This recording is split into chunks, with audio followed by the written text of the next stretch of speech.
So I talked about my cold brew iced coffee recipe in a previous video, and I guess I wanted to flesh out a little bit of the recipe. I'm like very bad at making these how-to and DIY things because I don't record every step, and I'll just try and fill in the blanks as best I can. But basically, this is the finished product, which is just a gigantic bowl of cold brew, which is a gallon of cold brew. It usually lasts us about a week and a half in our house, but we like coffee a lot. So if you don't want this big of a recipe, we can scale it down. It's very easy to do. But I do 2 cups of dry coffee grounds and 1 gallon of water, or 128 ounces of water, and I steep it overnight. And I have a jug like this. It costs $2, I want to say, for this jug. The grounds and the coffee in, soak it in, or you soak the grounds, get them covered in water, put it in the fridge. I steep mine for 12 hours at a time, and then I take this sort of sieve mesh strainer deal, and I first take it and we go from this container into my big bowl, and that's 1 filter and 1 filtration cycle.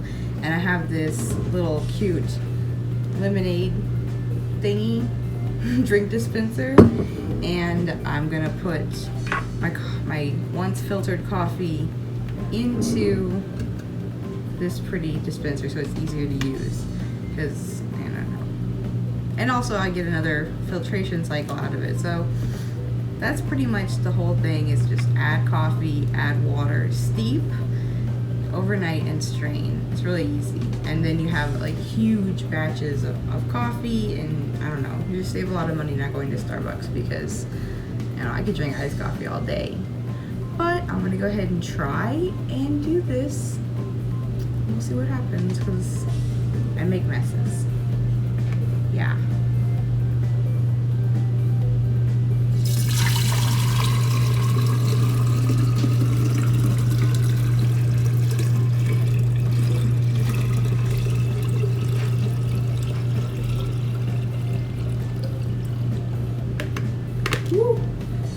Okay, all done. I've definitely started doing this before and not realized that like the drink dispenser cap has been open, and I've just messed it up, and that's what I thought I was doing for a moment, but then everything's okay. The cap was closed, and I'm gonna show the camera this, which is kind of like wet sand. I call it coffee silt because it's the stuff that is very fine, and you know, that's why you do a couple passes through the strainer, because first you get all the rough grounds out, and then there's this silt. You want to separate it out. So that is the process for straining.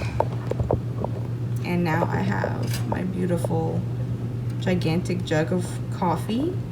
And you do want to add water to this recipe unless you're like insane, which I have gone insane before and not diluted it, because you know, college is hard. But I will add water just to fill it up to the top and even it out a little bit, help it be a little bit more mellow. But that's it. That's my iced coffee method. And if you need a more concrete step-by-step reproduction of my recipe, let me know in comments, and let me know if you guys are interested in food and drink videos, because you know, I'm no stranger to the kitchen. You know, I know my way around. Let me know.